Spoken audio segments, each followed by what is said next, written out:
But Ilias সবসময়ই একজনের target ছিল, কে জানেন? সে হচ্ছে পিনাকি ভট্টাচার্য। জি, এই যে ইলিয়াস অ্যারেস্ট হয়েছে, ইলিয়াসের গ্রেপ্তার, এই পুরো গেমটার নাটের গুরু হচ্ছে Pinaki Bhattacharya. Believe it or not, এই নাগরিক টিভি, জ্যাকব মিল্টন, এই পুরো গ্রুপটা যারা ইলিয়াসের এগেনস্টে গেছে, ইন্টেলেকচুয়ালি পিনাকি ওদেরকে সব ধরনের সাপোর্ট দিয়ে আসছে এই ইলিয়াসকে অ্যারেস্ট হওয়ানোর জন্য, ইলিয়াসকে ডুবানোর জন্য। সোজা কথায় হচ্ছে ইলিয়াসকে সরানো পিনাকির জন্য খুব বেশি জরুরি ছিল, কারণ ইলিয়াসের কারণে পিনাকি ভট্টাচার্য কোনোভাবেই হাইলাইট হচ্ছিল না। আই মিন একটা স্বীকার করতেই হবে, ইলিয়াসের একটা মানে ফ্যান বেজ আছে, ইলিয়াসের কিছু ভিউয়ার্স আছে, অডিয়েন্স আছে।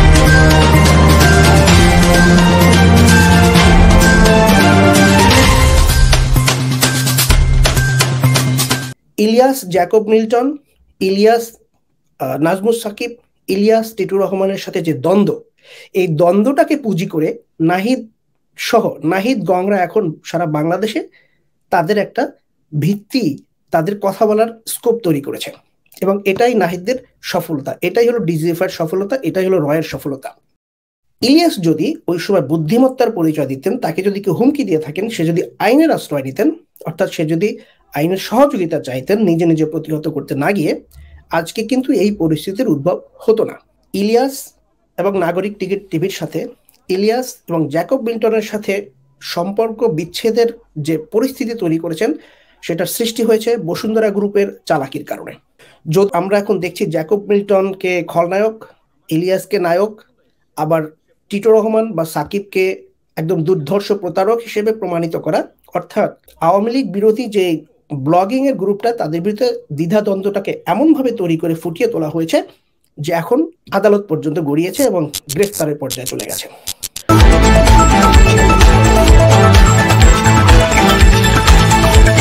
সুপ্রিয় দর্শক, bbc24.com এর পক্ষ থেকে আপনাদের সকলকে জানাচ্ছি শুভেচ্ছা। আপনারা সকলেই জানেন যে নিউ ইয়র্কে বিশিষ্ট সাংবাদিক ইলিয়াস হোসেনকে গ্রেফতার করেছে নিউ ইয়র্ক পুলিশ, অর্থাৎ এনওয়াইপিডি।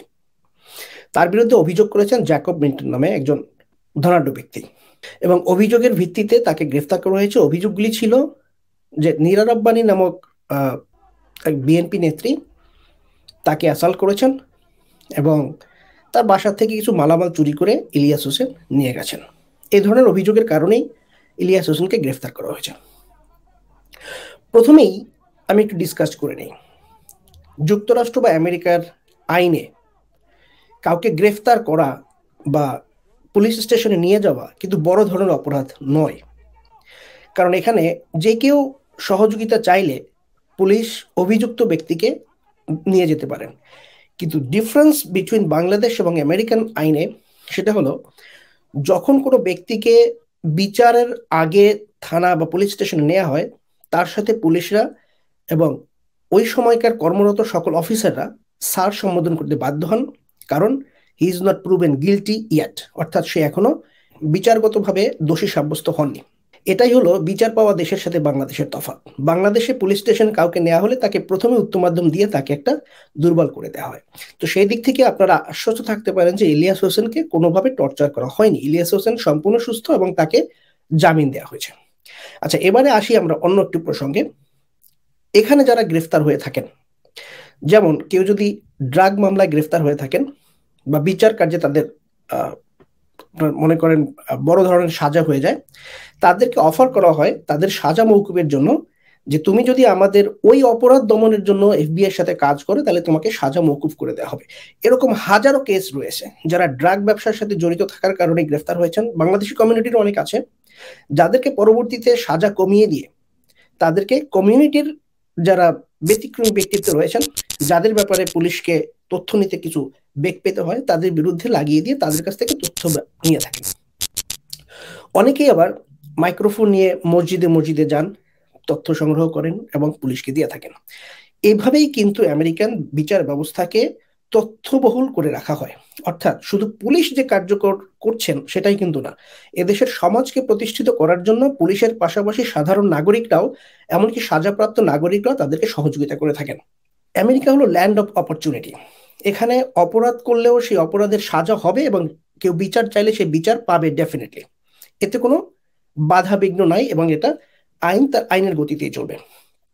সেদিক থেকে আপনাদেরকে একটু বোঝার জন্য বললাম কথাগুলি, যে ইলিয়াস হোসেনকে গ্রেফতার করা হয়েছে তার মানে এই নয় যে ইলিয়াস হোসেনের নিয়ে একদম হাড্ডি মজ্জা ভেঙে দেওয়া হয়েছে বা তাকে টর্চার করা হয়েছে, এমন কিছুই না। তাকে বা যে কেউ এখানে গ্রেফতার হলে তাকে স্যার সম্বোধন করেই পুলিশ স্টেশনে নেওয়া হয়, যতদিন পর্যন্ত তার বিচার ব্যবস্থা শেষ না হয়। এখন আসি, ইলিয়াস হোসেন কেন গ্রেফতার হলো? ইলিয়াস হোসেন গ্রেফতার হয়েছেন নীরা রব্বানী এবং জ্যাকব মিল্টন এই দুজনের অভিযোগের ভিত্তিতে। অভিযোগগুলি সত্য না মিথ্যা আমরা সেই বিষয়ে যাচ্ছি না, আমরা যাচ্ছি তাদের ভিতরে শত্রুতার মূল কারণ। কানাডার নাগরিক টিভি যে টিটো রহমান এবং সাকিব সাহেব, ওনাদের সাথে ইলিয়াস হোসেনের ছিল গভীর সম্পর্ক এবং ওনারাই কিন্তু মূলত এই জ্যাকব মিল্টনের কাছে ইলিয়াস হোসেনকে নিয়ে আসেন প্রথম, ইলিয়াস হোসেন যখন আমেরিকা আসে। তো যাই হোক, ইলিয়াসের যখন একটা বিপদ সংকুল সময় ছিল, যখন প্রথম এসে পড়েছে, তার অ্যাসাইলাম অ্যাপ্লাই করার সময় জ্যাকব মিল্টন, নীরা রব্বানী বা এরা পাশে এসে দাঁড়িয়েছেন, সেজন্য সবাইকে ধন্যবাদ। বিষয়টা আমি যেই জিনিসটার দিকে ফোকাস করতে চাই, বাংলাদেশ এখন দুটি ভাগে বিভক্ত। একটি হলো স্বাধীনতা সার্বভৌমত্ব রক্ষার শক্তি অর্থাৎ দেশপ্রেমিক শক্তি, আরেকটি হলো স্বাধীনতা সার্বভৌমত্বকে ব্যবহার করে, মুক্তিযুদ্ধকে চেতনা হিসেবে ব্যবহার করে, পণ্য হিসেবে ব্যবহার করে, মুক্তিযোদ্ধাদের নামটাকে বিক্রি করে ক্ষমতায় টিকে থাকা। এই দুইটা ভাগে বাংলাদেশ বিভক্ত। ইলিয়াস হোসেন স্পষ্টভাবেই স্বাধীনতা সার্বভৌমত্বের পক্ষের শক্তি, জ্যাকব মিল্টন অ্যান্টাই আওয়ামী লীগ শক্তি, নাজমুস সাকিব, টিটো রহমান সহ যারা রয়েছেন তারাও অ্যান্টাই আওয়ামী লীগ অর্থাৎ দেশপ্রেমিক শক্তি। এখন এই শক্তিটার ভিতরে বিভক্তি সৃষ্টি করার জন্য দীর্ঘদিন কাজ করছেন বাংলাদেশ গোয়েন্দা সংস্থা অর্থাৎ ডিজিএফআই বলবো, এবং ভারতীয় র। নাগরিক টেলিভিশনের সাথে ইলিয়াসের সাথে দ্বন্দ্বের মূল উৎস হলো, নাগরিক টেলিভিশন যখন বসুন্ধরা গ্রুপের সিইও আনভির সোবহানকে নিয়ে ধারাবাহিক রিপোর্ট করছিলেন যে মুনিয়া হত্যাকাণ্ড নিয়ে, তখন নাগরিক টেলিভিশনকে বসুন্ধরা গ্রুপ থেকে একটি পয়সার টোপ দেওয়া হয় এবং সেই অফার দেওয়ার সময় তারা সম্পূর্ণরূপে পরিকল্পিতভাবে তাদের কথোপকথনগুলি রেকর্ড করে রাখে এবং এই রেকর্ড করে রাখা কথাগুলি তারা আবার ইলিয়াসের কাছে হস্তান্তর করে যাতে করে নাগরিক টিভিকে দমন করা যায়। এখন কি হয়েছে দেখেন, বাংলাদেশের স্বাধীনতা পক্ষের শক্তি বা সার্বভৌমত্বের পক্ষের শক্তি যারা দাবি করেন, তারা তাদের মধ্যে ইলিয়াস হোসেন এমনভাবে কাজ করছিলেন অ্যান্টাই র, অ্যান্টাই ভারত এবং অ্যান্টাই আওয়ামী লীগ। সেখানে নাগরিক টিভির বিরুদ্ধে ইলিয়াস অবস্থান নিলেন, স্বাভাবিকভাবেই বাংলাদেশের আওয়ামী লীগ বিরোধী যে শক্তিটা, সেখানে ব্লগিং এর ক্ষেত্রে যারা কাজ করেন, অর্থাৎ অনলাইনে খুব বেশি মানুষ এখন পাওয়া যায় না, তাদের ভিতরে দুইটা ভাগ করা সক্ষম হলেন ডিজিএফআই।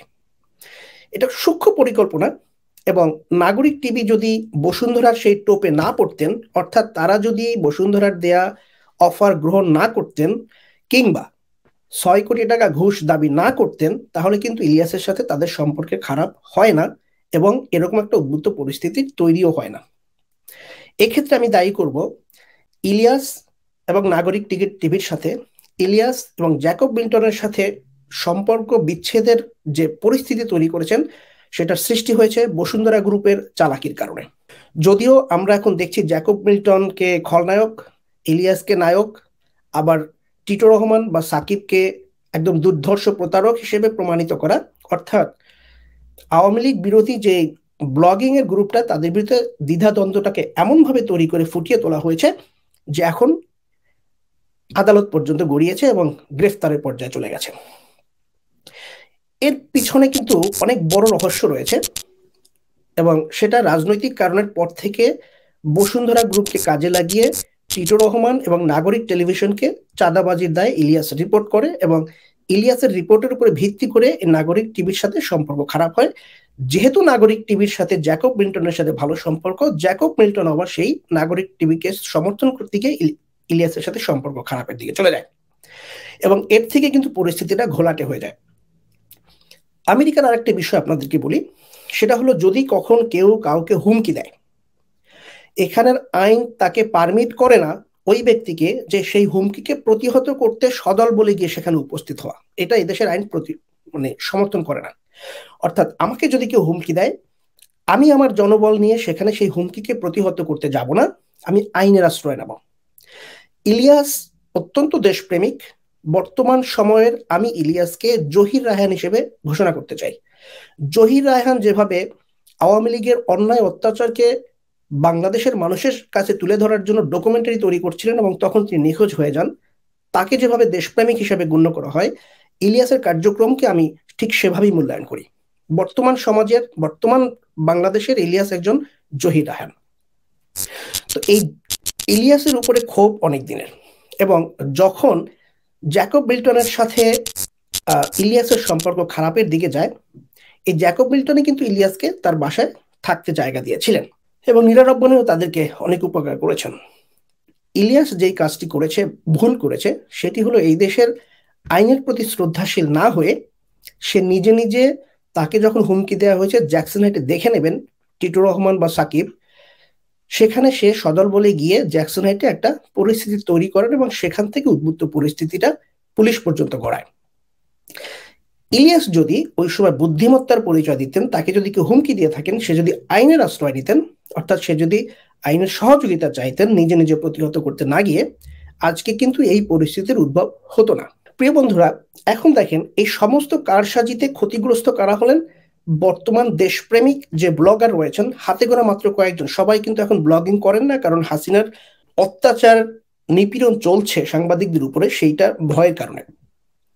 যে কয়জন করছেন তাদের ভিতরে ইলিয়াস, সাকিব, বা টিটু রহমান, বা বনি আমিন, বা পিনাকি ভট্টাচার্য, বা আমাদের মতো ছোটখাটো দু একজন। ইলিয়াস এবং জ্যাকব মিল্টনের মধ্যে যে সমস্যার সৃষ্টি হয়েছে আইন এবং আদালত পর্যন্ত গড়ানোর কারণে, আমার মনে হয় না কোনো ব্লগার বা কোনো ব্যক্তি এটি নিয়ে আর কথা বাড়ায়। অনেকেই বাস্তব পরিস্থিতিটা বোঝেন নাই। অনেকেই জানেন যে জ্যাকব মিল্টনের সাথে ইলিয়াসের সাথে সম্পর্ক খারাপ হয়েছে, তাদের সাথে মারামারি ঝগড়া হয়েছে, নীরা রব্বানির সাথে ঝগড়া হয়েছে, মারামারি হয়েছে, সেই কারণে ইলিয়াসকে গ্রেফতার করা হয়েছে। বাট আসল কারণটা সৃষ্টি হয়েছে বসুন্ধরা গ্রুপের দেয়া অফারকে গ্রহণ করে নাগরিক টিভি 6 কোটি টাকার যে ঝামেলা তৈরি হয়েছে, সেই ঘটনাটি ইলিয়াসের মাধ্যমে ফাঁস হওয়ার কারণে তাদের মধ্যে গ্রুপিং শুরু হয়েছে। এখানে ধরে রাখা উচিত, ইলিয়াস, টিটু রহমান, সাকিব, নাগরিক টিভি, জ্যাকব মিল্টন একই অ্যান্টাই আওয়ামী লীগ। যখন বসুন্ধরা গ্রুপ ইলিয়াসের কাছে সেই রেকর্ডিং, নাগরিক টিভির চাঁদাবাজি রেকর্ডিংটা তাদের কাছে দেয়, তখন ইলিয়াসের উচিত ছিল এটাকে ভেরিফাই করে যে আসল সমস্যাটা কোথায়, বসুন্ধরা গ্রুপ কি তাদেরকে অফার করেছিল কিনা। ঘুষ দেয়া এবং নেয়া দুটোই অপরাধ।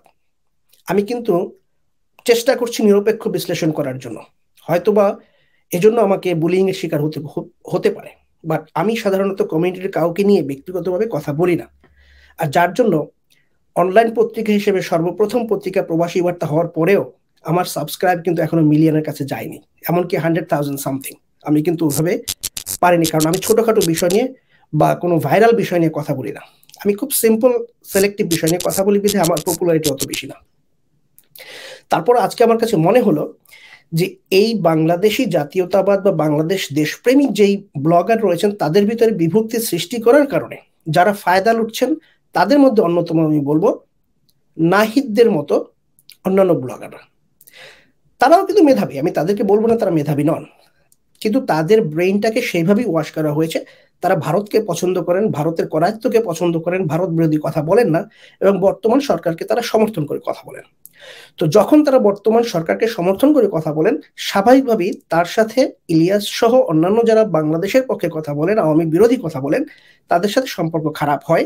এবং এই নাহিদ কিছুদিন পূর্বে দেশনায়ক তারেক রহমানের কন্যা জাইমা রহমানকে নিয়ে অনেক বাজে বাজে মন্তব্য করানোর সুযোগ করে দিয়েছিলেন টাকলু মুরাদকে দিয়ে। তো সেই নাহিদের এক প্রসঙ্গটা আমি এখানে কেন টেনে আনলাম, সেটি হলো ইলিয়াস, জ্যাকব মিল্টন, ইলিয়াস, নাজমুস সাকিব, ইলিয়াস, টিটু রহমানের সাথে যে দ্বন্দ্ব, এই দ্বন্দ্বটাকে পুঁজি করে নাহিদ গংরা এখন সারা বাংলাদেশে তাদের একটা ভিত্তি, তাদের কথা বলার স্কোপ তৈরি করেছে, এবং এটাই নাহিদদের সফলতা, এটাই হলো ডিজিএফআই সফলতা, এটাই হলো রয়ের সফলতা। তা আমি আপনাদের সকলকে অনুরোধ করব, প্রিয় বন্ধুরা, যেই ঘটনাটা ঘটেছে, আশা করব এটা নিয়ে আর বাড়াবাড়ি নয়, বরং নিজেদের মধ্যে মিউচুয়াল করার চেষ্টা করুন। মামলাটি যেভাবেই হোক সামাজিকভাবে এখানে আলোচনার মাধ্যমে তুলে নেওয়া সম্ভব, এবং ইলিয়াসেরও উচিত আমেরিকার আইনকে ফলো করে, আমি ইলিয়াসকে নাম ধরে বলছি এই জন্য যে ইলিয়াস ভাই আমি ডাকি, কিন্তু নাম ধরে এখানে বলছি এই জন্য ইলিয়াস 2002 সালে মেট্রিক পাশ করা, অর্থাৎ আমার চেয়ে প্রায় 12 বছরের ছোট, মানে সমসাময়িক হিসেব করলে সেই জন্য। কিন্তু ইলিয়াসকে যথেষ্ট ভালোবাসি। আপনারা দেখেন অনেক সময় অনেক জিনিস ছোট ছোট বিষয়কে পুঁজি করে বড় ধরনের অ্যাক্সিডেন্ট ঘটে যায়। আপনাদের জ্ঞাতার্থে আজকে একটি কথা বলি, সে আজকে থেকে প্রায় 3-4 বছর আগে সাবেক হাওয়া ভবনের মুখপাত্র এবং তারেক রহমানের অত্যন্ত ঘনিষ্ঠ ব্যক্তিত্ব জনাব আশিক ইসলাম এসেছিলেন নিউ জার্সি থেকে, এবং ডক্টর কনক সরওয়ার এবং আমরা তিনজন তখন জ্যাকসনেটের খামার বাড়ি রেস্টুরেন্টে ঢুকছিলাম যে একটু হয়তো চা পানি খাবো, একটু কথা বলবো।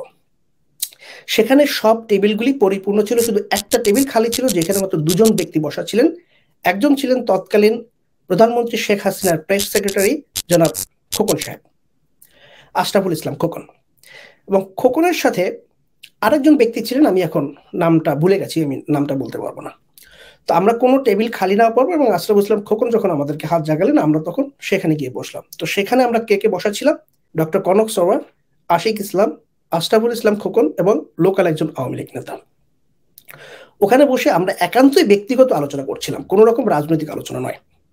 হঠাৎ করে পরিচয় পত্রিকার সম্পাদক জনাব নাজমুল হাসান ভাই দেখে তিনি একটি ছবি করলেন, এবং তখন তিনি হাসি মশকরার মাধ্যমে বললেন যে এটি কি সরকার পতনের ষড়যন্ত্র নাকি সরকার রক্ষার ষড়যন্ত্র? কারণ ওখানে রয়েছেন শেখ হাসিনার প্রেস সেক্রেটারি, ওখানে রয়েছেন দেশনায়ক তারেক রহমানের মুখপাত্র। কথাটি স্বাভাবিকভাবেই মানুষের কাছে লাগে, এবং ওই দিন কোনো একটা সংগঠনের, আমি ঠিক বলতে পারবো না, সাংবাদিক সম্মেলন থাকায় অনেক সাংবাদিকরাই সেখানে ছিলেন। সবার কাছে বিষয়টা মুখরোচক হয়ে দাঁড়ায়। ঠিক পরের দিন আমরা যখন বাসায় আসি, ওই দিন রাতে, ঠিক পরের দিন বাংলা প্রেস পত্রিকার সাবেদ সাদী সাহেব একটা নিউজ করলেন যে ঠিক একইভাবে নাজমুল ভাইয়ের কথাটা অনুযায়ী। আমরা কিন্তু সেখানে কোনো রাজনৈতিক আলোচনা করিনি, ভেরি সিম্পল পার্সোনাল দেখা, হাই হ্যালো, এর ভিতরে সীমাবদ্ধ। সে নিউজটি করার পরে ছড়িয়ে গেল যে ওখানে একটা কিছু হয়েছে। পরবর্তী দিন আমাকে সাংবাদিক সম্মেলনের মতো করে এই বিষয়টাকে ক্লিয়ার করতে হয়েছে এবং আমাকে নিউজ করতে হয়েছে। এবং সেই সূত্র ধরেই অনেকেই এখন দাবি করেন যে সেই নিউজটার উপরে ভিত্তি করে আশরাফুল আলম খোকনকে ডিজিএফআই তদন্ত করতে থাকেন, এবং তার কিছু ভুল ভ্রান্তি বা তার কিছু দুর্নীতির কারণে তাকে প্রেস সেক্রেটারি থেকে বের করে দেওয়া হয়েছে। এটা কিন্তু অনেকে গুঞ্জন বলেন। তো দেখেন বিষয়টা ছিল অতি সামান্য, অর্থাৎ আমরা রেস্টুরেন্টে দেখা হয়েছে, এক জায়গায় বসেছি চা কফি খেতে গিয়ে বিষয়টা বৃহৎ আকার ধারণ করে। আশরাফুল ইসলাম খোকন আজ প্রেস সেক্রেটারি থেকে out. Ilias, Nazmus Sakib, Jacob Milton এবং টিটো রহমান সহ যারা এই ব্লগিং জগতে রয়েছেন, যাদের পপুলারিটি আকাশচুম্বী, যাদেরকে মানুষ গ্রহণ করতেন, সামান্য কিছু ভুলের কারণে তাদের ভিতরে আজকে বিভেদটা এমন পর্যায়ে গিয়ে দাঁড়িয়েছে, সেটা এখন মানুষের অনেকটা হতভম্ব হয়ে যান যে আসলে এখানে কি হতে যাচ্ছে। আমি নাহিদের প্রসঙ্গটা নিয়েছি এই জন্য, নাহিদ আওয়ামী ব্লগের একজন ব্লগার। তাকে দিয়ে গোয়েন্দা সংস্থায় হয়তো বা হতে পারে তাকে যে ইনফ্লুয়েন্স করছেন, এই নাহিদ এখন দাবি করছেন যে ইলিয়াস এবং জ্যাকব মিল্টনের মধ্যে যে গন্ডগোল শুরু হয়েছে, এই গন্ডগোলটি পিনাকি ভট্টাচার্যের উস্কানিতে হয়েছে। বিষয়টি সম্পূর্ণরূপে মিথ্যা এবং বানোয়াট।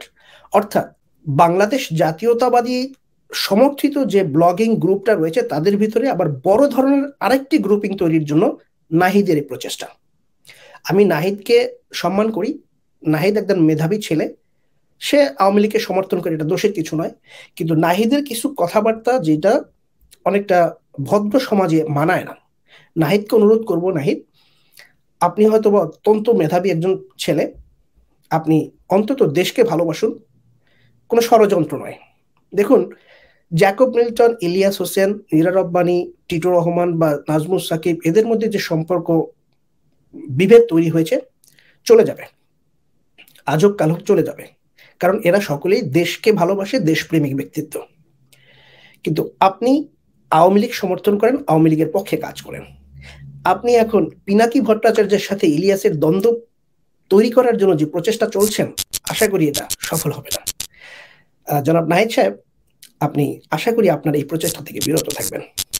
সেই সাথে আমি আমাদের যুক্তরাষ্ট্র প্রবাসী যারা রয়েছেন তাদের প্রতি কিছু কথার প্রসঙ্গে আমি আরেকটা উদাহরণ টানি। সেটা হলো, আপনারা অনেকেই জানেন যে দেশিমেলা.com আমার রেজিস্ট্রেশন করা ওয়েবসাইট, এবং এটি আমার ব্যবসা, এখান থেকে আমি কিছু ইনকাম করি। এবং দেশিমেলা ইনকর্পোরেটেড আমার কর্পোরেশনের নাম। এখন আমেরিকার কোথাও যদি বাংলাদেশি কালচারের কোনো মেলা করতে হয় দেশিমেলা নাম দিয়ে, আমি ইচ্ছা করলে কোর্ট থেকে একটা ইনজাংশন দিয়ে সেটাকে বন্ধ করতে পারি। আমি কেন সেটাকে বন্ধ করব? আমি কেন কমিউনিটির বিরুদ্ধে দাঁড়াবো? আমার লাভটা কোথায়? একটা কর্পোরেশন করলেই একটা সংগঠনের মালিক হয়ে যায় না। জ্যাকব মিল্টন ভাইকে বলবো, আপনি অনেকগুলি কর্পোরেশনের মালিক। তার ভিতরে রয়েছে Bangladesh Jatiyatabadi Dal, Ziaur Rahman, Tarique Rahman, Bangladesh society of New York. এই সকল কর্পোরেশনে আপনার অধিকার রয়েছে, আপনি একটা অনুষ্ঠান বা যে কোনো একটা জিনিস আপনি আদালতের ইনজাংশনে বন্ধ করে দিতে পারেন। কিন্তু এই সংগঠন যারা করেন, আপনি বন্ধ করলে আপনি কিন্তু তাদের কাছে প্রিয় ভাজন হচ্ছেন না, আপনি কিন্তু তাদের বিভাজন হচ্ছেন। আপনারা কিন্তু তাকে আর আপনাকে কিন্তু তারা আর পছন্দ করবেন না। সো আমি আপনাকে যেটা অনুরোধ করব, এইসব সংগঠনকে বন্ধ করার প্রয়াস না চালিয়ে বরং এই সংগঠনের সাথেই থাকুন। কারণ আমরা তো আসলে প্রায় বাংলাদেশ থেকে 8-10 হাজার মাইল দূরে অবস্থান করি। এখানে যদি আমাদের কোনো অসুবিধা হয়, মারা গেলে জানাজা কিন্তু আমাদের এই কমিউনিটির লোকই পড়বেন, আমার ভাই বোন বন্ধুরা কিন্তু পড়বেন না, রক্তের সম্পর্কে কেউ কিন্তু এখানে নেই। তাই কমিউনিটির বিরুদ্ধে যুদ্ধ ঘোষণা না করে বরং কমিউনিটির সাথে থাকাটাই আমার মনে হয় বুদ্ধিমানের কাজ। আপনার অনেক মাশাআল্লাহ পয়সা হয়েছে এবং আপনি বেশ প্রতিষ্ঠিত একজন রিয়েল এস্টেট ব্যবসায়ী, আপনাকে সেজন্য ধন্যবাদ জানাই। কিন্তু আমি আশা করব যে সকল সংগঠনের নামগুলি আপনি ব্যবহার করছেন ওগুলি সংগঠনের কাজ সংগঠনের হাতে ছেড়ে দেয়া। অর্থাৎ যখন বাংলাদেশ সোসাইটির নির্বাচন হয় আপনি সেখানে ইনজেকশন দিয়ে সেগুলি বন্ধ করে দেন। বাংলাদেশ জাতীয়তাবাদী দল কোনো মিটিং করতে হইলে আপনি সেখানে মাঝে মাঝে হস্তক্ষেপ করেন। এখন দেখেন, যুক্তরাষ্ট্রে একটি কর্পোরেশনের মালিক হওয়া মানে বাংলাদেশ জাতীয়তাবাদী দলের আপনি মালিক হতে পারবেন না, এটা জিয়াউর রহমানের দল।